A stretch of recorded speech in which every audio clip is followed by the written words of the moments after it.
दोस्तों, आपको ये जानकर हैरानी होगी कि लंका दहन की असली वजह हनुमान जी नहीं बल्कि माता पार्वती थी। जी हाँ, आपने सही सुना। दरअसल लंका दहन के संबंध में दो विचित्र कथा पुराणों में मिलती है, जिसमें पहली कथा के अनुसार हनुमान जी की माता अंजना एक राजकुमारी थी।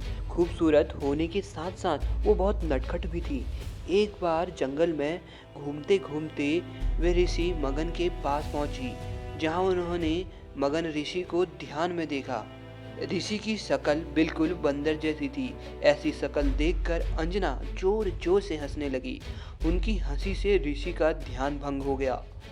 ऋषि को जब ये पता चला कि अंजना अपने रूप रंग के घमंड में ऋषि के शकल का मजाक उड़ा रही है, तो यह पता चलते ही ऋषि ने बहुत क्रोधित होकर अंजना को श्राप दे दिया कि वो एक वानर कन्या में बदल जाएगी। श्राप के असर से तुरंत अंजना वानर कन्या बन गई और उसका घमंड चूर हो गया। अंजना ने ऋषि से क्षमा मांगी तो इस पर ऋषि ने कहा कि यदि भगवान शिव पुत्र रूप में अंजना के गर्भ से जन्म ले तो उसे श्राप से मुक्ति मिल जाएगी। यह सुनकर अंजना महादेव शिव की आराधना में लग गई और उनकी कठिन तपस्या करने लगी। उनकी तपस्या से प्रसन्न होकर भगवान शिव ने वरदान दिया कि वो अंजना को पुत्र रूप में प्राप्त होंगे। जब माता पार्वती को इस बात का पता चला कि भगवान शिव अंजना के गर्भ से धरती पर अवतरित होंगे, तो उन्होंने पूछा, क्या वो भी धरती पर शिव के साथ अवतरित हो सकती हैं? इस पर भगवान शिव ने माता पार्वती से कहा कि वे धरती पर बाल ब्रह्मचारी हनुमान के रूप में जन्म लेंगे, इसलिए मैं तुम्हारे साथ नहीं रह सकूंगा।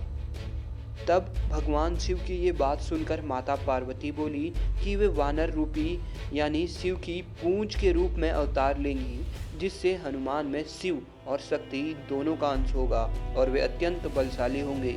इस प्रकार माता अंजना के गर्भ से भगवान शिव ने वानर रूप में जन्म लिया और उनको श्राप से मुक्ति दिलाई। वहीं हनुमान जी की पूंछ के रूप में माता पार्वती थी। वहीं एक दूसरी कथा के अनुसार कहा जाता है दोस्तों कि धन के देवता कुबेर ने भगवान शिव की आज्ञा से माता पार्वती के लिए एक सोने का महल बनवाया था। ये महल संपूर्ण ब्रह्मांड में अद्वितीय था। जब रावण ने इस महल को देखा तो उसने इस महल को हासिल करने की सोची। भगवान शिव को युद्ध में तो रावण हरा नहीं सकता था, इसलिए उसने ब्राह्मण वेश धरकर छल से भगवान शिव से वो सोने का महल दान में ले लिया। जब माता पार्वती को ये बात पता चली कि उनके लिए बनवाया गया महल रावण ने छल से छीन लिया है, तो उनके क्रोध की सीमा नहीं रही। भगवान शिव ने पार्वती को शांत करते हुए कहा कि जब त्रेता युग में मैं हनुमान जी के रूप में जन्म लूंगा और तुम मेरे पूंछ के रूप में जुड़ी होगी, तब तुम रावण को उसके कर्मों की सजा दे देना। इस प्रकार जब शिव के अवतार हनुमान जी माता सीता को देखने लंका गए, तो हनुमान जी की पूंछ रूपी माता पार्वती ने रावण के सोने की लंका को जलाकर रावण के द्वारा किए गए छल की उसे सजा दी। तो दोस्तों, देखा आपने हमारी पौराणिक कथाओं में हर एक कथा के पीछे कोई ना कोई कारण छुपा होता है। हर घटना भूतकाल की किसी घटना की ही परिणति है।